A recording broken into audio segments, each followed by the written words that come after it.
Now, normally, I would not share this on my YouTube channel, but I am making an exception in this case.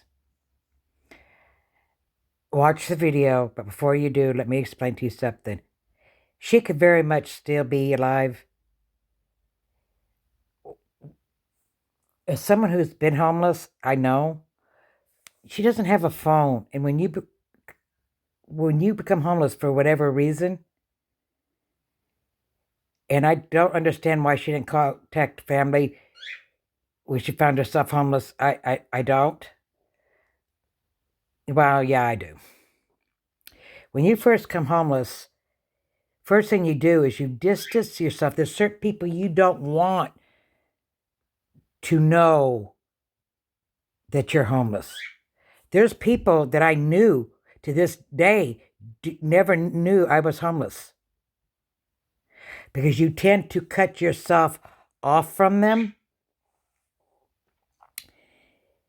And other homeless people will not tell on other homeless people. I mean, I just hadn't gotten word to my cousin Denise. I was just busy trying to find work, what have you.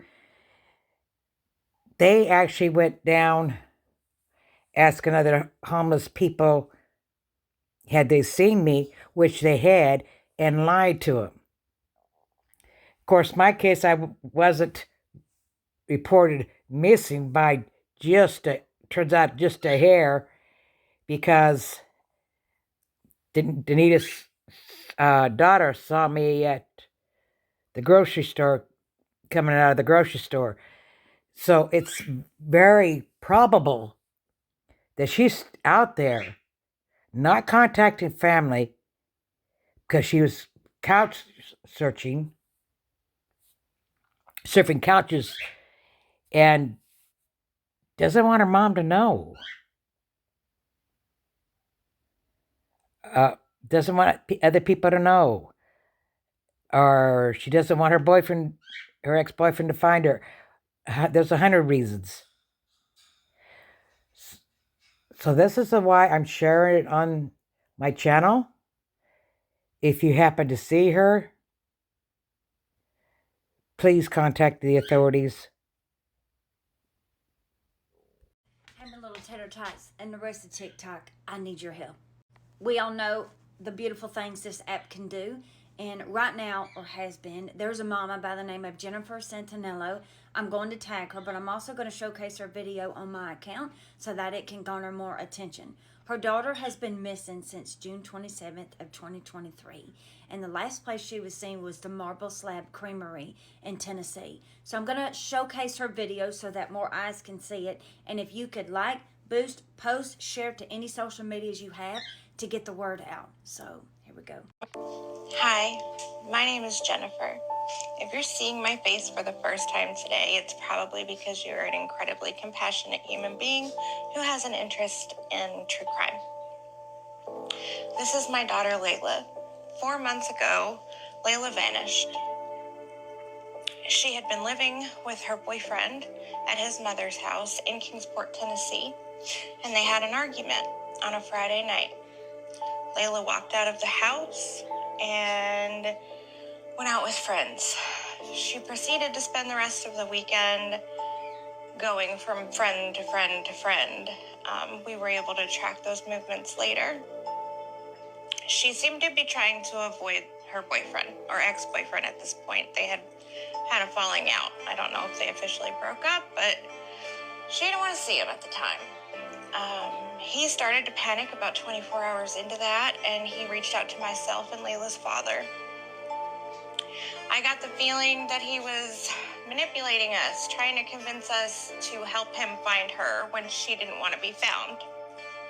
By Saturday night, Layla had become aware that Michael was trying to worry us, and she reached out to me. She sent me some text messages telling me that she was okay, she was with a friend, she didn't have her phone, but that I shouldn't worry. I responded by telling her to be safe and that I love her, and her last words to me were, "I love you even more." Monday, June 26th, Layla's dad and I spoke several times.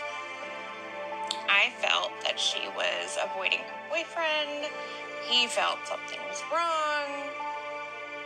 We went back and forth, and decided that we would report her missing within the next 24 hours. Layla's dad couldn't sleep that night, and he called it in, spoke to detectives, sent detectives to Layla's boyfriend's house. Layla's boyfriend was interviewed, and detectives started trying to track days. We knew that Layla had spent time with several different friends, and that Monday night, the 26th, she had been at the AmeriCorps Hotel in Kingsport. It took a few weeks before we were made aware that she had spent the night in the woods behind that hotel and gotten up in the morning and went down a bike path called the Greenbelt, where she ended up behind some stores and strip malls and ended up having a conversation with a woman at an ice cream store, the Marble Slab Creamery in East Stone Commons in Kingsport. That conversation my daughter had with that woman is the last conversation we know she ever had. She walked out of the Marble Slab that day, barefoot, in black leggings and a white tank top, headed to go buy herself some flip-flops so she could get around better, and it seems she vanished into thin air. Since then, I have been filling up any space on the internet that I can with her face and her story. A lot of really, really wonderful human beings along the way.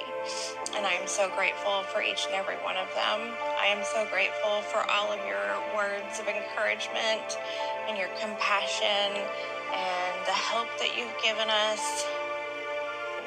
But we're still at square one. We still have no idea where she is. We have no idea what happened after she left that ice cream store. I need to cause a ruckus. I need to get louder. I need to fill up more space with her face and her story.